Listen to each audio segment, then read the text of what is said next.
So I'm going to be reading your Worldbox update ideas. And since there are 275 comments, I won't be reading all of them. I'll just read out all of the top ones to save my time and your time. So let's get right into it. MA 9009, boring videos. Oh, that is very low self-esteem. Do not undervalue yourself, bro. When a kingdom occupies a village that is controlled by a different race, the village is not destroyed. Instead, the race that previously inhabited is either killed or expelled from the village, and is repopulated by the race that occupied the village. I sort of understand what you're trying to say. So basically, whenever a kingdom attacks another kingdom, they don't kill off all of the people, they just sort of kick them out in a way. Or they could use them as slaves. So either way, if there's a kingdom attacking a kingdom of a different race, the people in that kingdom, the creatures in that kingdom don't die. But you see, the question is, where would they go? Like, usually when I play Worldbox, the entire map is occupied by some kingdom. So what if the entire world is controlled by humans? And then you say a human kingdom destroyed a orc kingdom. Well, where the orcs go? Are they left to die? So it's not a bad idea because it's basically migration, but I just don't really know how it could be implemented into the game. But they should add a super strength trait, just like the super health trait, so that it can make anything unstoppable. See, that's not a bad idea. I really think Worldbox should add very overpowered traits. Of course, I do understand we have a lot of good mods for them. Super Coder, Mage Guest, the two modders I somewhat know.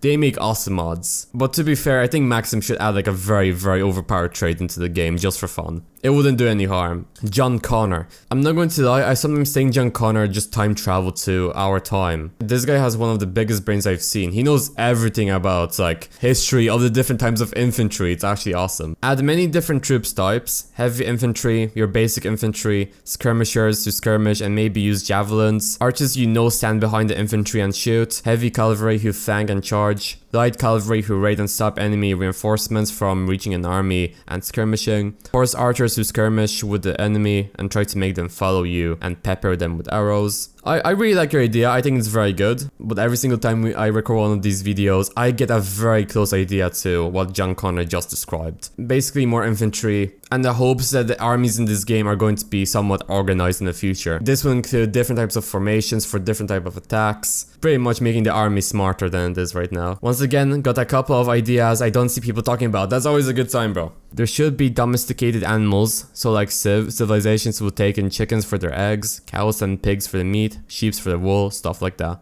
I would really love to see this inside of Worldbox because sometimes humans have meat, and where does the meat come from? That's a good question. Yeah, I really think they should like set up some types of farms in the future. It would definitely make sense because we have animals in this game, we have people growing crops, but I really think we should have animal farms. Like, it would completely make sense. This isn't something like adding the modern military to the game. Simple animal farms will definitely work. If they ever do add crime into Worldbox, with it should also come public executions. Oh, I love myself a little execution in the evening. Or little cages that act like prison cells. All these are great ideas, but I'm just wondering how's time going to be implemented into the game. Let's just say we add prisons to the game, and like Worldbox years go very fast, especially if you play the game at Sonic speed, or even like 5 times speed. So will a person practically just enter the prison and leave right away? I'm not really sure it's going to work, because I'm pretty sure they will do something about this when they add the day and night cycle. I'm pretty sure like let's just say 10 years is going to be daytime, then another 10 years is going to be nighttime. It will probably work along those type of roles. But yeah, I definitely think they should add crime into the game, definitely.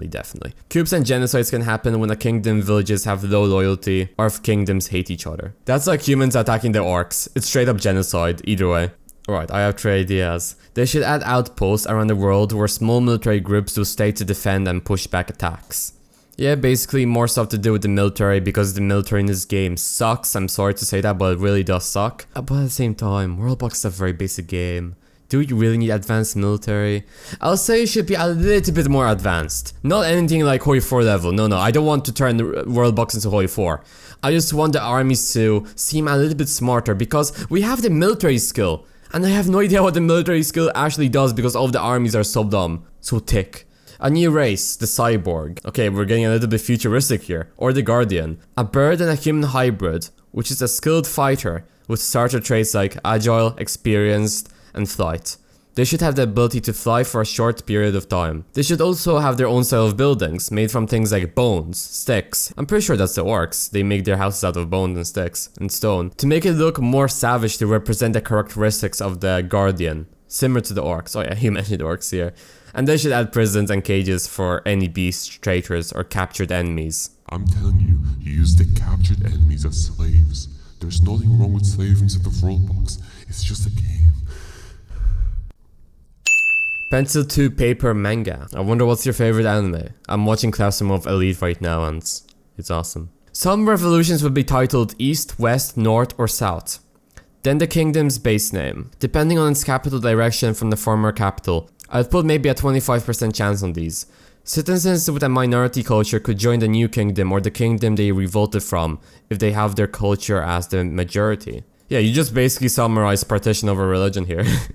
Not a bad idea. I really think cultures should do a little bit more inside of Worldbox. A dead king could also add a new detriment for a loyalty maybe. Something like huge like -50 only for villages in the red because a new kingdom gets elected quickly. This could also tie into a possible assassin job that can also attack village chiefs to remove the leader and leader's mood and kill kings prompting the -50. That's a good idea, dude. So basically, I'm pretty sure everybody experienced this when playing Worldbox. Like everybody has their favorite kingdom. This is not a joke around here. Everybody has their favorite kingdom and nobody wants anything happening to that kingdom. That kingdom is holy to us. So as biased gods, we want to do everything that we possibly can to sustain this kingdom. But sometimes the kingdom takes over a very huge chunk of land, which means there are more villages in the kingdom. And every single village has their village chief. Every single village has their chief. Like those chiefs just aren't nice people. Like sometimes you get a minus and a rebellion happens and no, rebellions no, haram. No, we don't want that here. So that would be good so the king could send out assassins to kill chiefs which don't support his kingdom. That's a great idea, dude. That's probably one of the best ideas I've heard in a very long time. Big brain.